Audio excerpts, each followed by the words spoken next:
रीना और रीना चिल्लाते हुए रीना की सास घर के आंगन में आ खड़ी हुई। रीना ऊपर छत पे कपड़े सुखाने गई हुई थी। उसको आवाज नहीं सुनाई दी, पर रीना की सास चिल्लाती है, कहाँ मर गई कलमुही, कहाँ मुंह काला करने गई है, घर का सारा काम पड़ा है और खुद महारानी सो गई होंगी। रीना के पति की रीना की शादी के 1 साल बाद ही कार एक्सीडेंट में मृत्यु हो गई थी। तब से ही रीना की सास उसे अपने बेटे की मौत की वजह अपनी ही बहू को मानती थी। वो हमेशा ऐसे ही बात करती रीना से। अब तो रीना को आदत सी हो गई थी। उसकी एक बेटी थी जो अभी सिर्फ 6 मंथ की ही हुई थी। उसे तो रीना की सास देखना तक पसंद नहीं करती थी। घर में अब रीना और उसके सास ससुर और उसकी बेटी, बस ये 4 ही सदस्य थे। रीना के ससुर तो बेटा गया तब से बेटे के गम में सुन्न से हो गए थे। वे बस अपने रूम में ही रहते, उनको घर बाहर से जैसे कोई लेना देना ही नहीं था। रीना की नंद सुमन कभी कभी छुट्टियों में घर आती, तब तो थोड़ी रौनक सी आ जाती। घर में बच्चों की आवाजें किलकारी गूंजती, तब रीना की सास थोड़ा रीना के साथ कम लड़ती झगड़ती। रीना की सास अभी चिल्ला ही रही थी। आंगन में इतने में रीना भाग के छत से आई, जी माजी जी आपने कुछ कहा। तब रीना की सास सरला चिल्लाने लगी, कहाँ मर गई थी, कब से आवाज दे रही हूँ, सुनाई नहीं देती क्या। रीना ने धीरे से कहा, माँ जी कपड़े सुखाने गई थी छत पे। इतने में ही रीना की बात काटते हुए सरला बोली, ठीक है आज अपनी सुमन आने वाली है, जल्दी जल्दी खाना बना ले, और हाँ अच्छे से बनाना, और घर की थोड़ी साफ सफाई कर देना। इतना कहते हुए सरला घर से बाहर निकल आई। सरला के तेज बोलने से रीना की बेटी भी जाग गई। रीना दौड़कर अपने कमरे में गई, अपनी बेटी को गोद में लेकर उसको दूध बनाया और उसको दूध पिलाकर खिलौने डालकर उसके सामने खुद रसोई के काम में लग गई। रीना ने जल्दी जल्दी रसोई का काम निपटाया ही था कि उसकी बेटी ने पॉटी कर दी।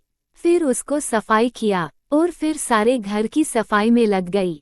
चादरें बदली, कवा वगैरह बदलकर रीना का गला सूखा जा रहा था। बस पानी का गिलास लेकर बैठी ही थी।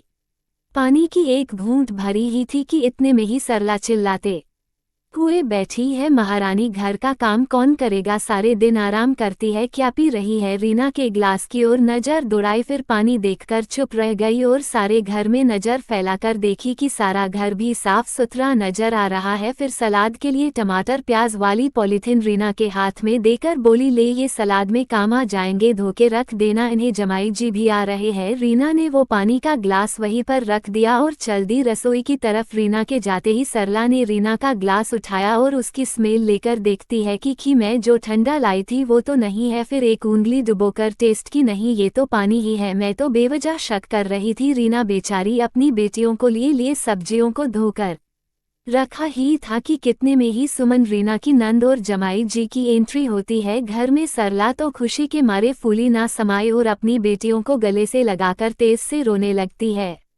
कि आज तो मुझे भरपेट खाना मिलेगा, आज मेरी बेटी जो आ गई है, मेरा बेटा ही तो गया है, तू कोई बेटे से कम है, तुझे देख लेती हूँ तो सारे गम भूल जाती हूँ। सरला ने अपने आंसू पूछे और जमाई जी को गेस्ट रूम में बिठाया और सुमन के साथ बैठ गई। रीना ने सबको पानी और ठंडा और कुछ नाश्ता दिया और फिर खाने की तैयारी में लग गई। सुमन के बच्चे मामी मामी करके रीना के चिपक गए। सुमन के आ जाने से रीना और उसकी बेटी का मन सा लगने लग गया था। रीना को सरला कभी अपने मायके मिलने तक नहीं भेजती थी। सुमन ने एक दिन सुबह सुबह सारा काम रीना के साथ लगकर करा दिया और फिर अपनी माँ सरला को कहा, माँ भाभी आज अपने मायके मिलाएगी, बहुत दिन हो गए हैं, अभी तो मैं यहाँ हूँ, तुम्हारा भी मन लगा रहेगा। सरला थोड़ी देर तो चुप रही, फिर कुछ सोचकर बोली कि अच्छा है, कुछ दिन तो इस मनहूस का मुंह नहीं देखना पड़ेगा। और रीना को बोली, ठीक है जा तू अपने मायके रहा, थोड़े दिन यहाँ भी शांति रहेगी। रीना अपने मायके चली जाती है। कुछ दिन तो अच्छे से निकल गए, पीछे से सरला बीमार हो गई और एक दिन सुमन की सास का सुबह सुबह फोन आया कि आज तुझे लेने आ रहा है और हमें फिर वैष्णो माता के दर्शन को जाना है। सुमन बिना कुछ सोचे अपनी माँ को बीमार छोड़कर ही अपने पति के साथ अपने ससुराल आ जाती है। सरला दिन पे दिन ज्यादा ही बीमार हो जाती है। फिर सरला को अपनी बहू रीना की याद आई और उसे फ़ोन कर बुलवा लिया। रीना ने उन दिनों सरला का बहुत ख्याल रखा, हर एक छोटी से छोटी चीज़ों का। सुबह उठने से लेके शाम को सोने तक रीना सरला का बहुत ख्याल रखती। सरला अब ठीक होने लगी थी।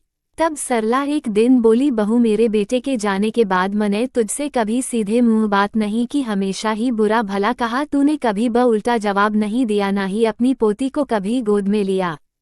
तब भी तुझे एक बार फ़ोन करने पे ही तू यहाँ आ गई और मेरा इतना ख्याल रखा।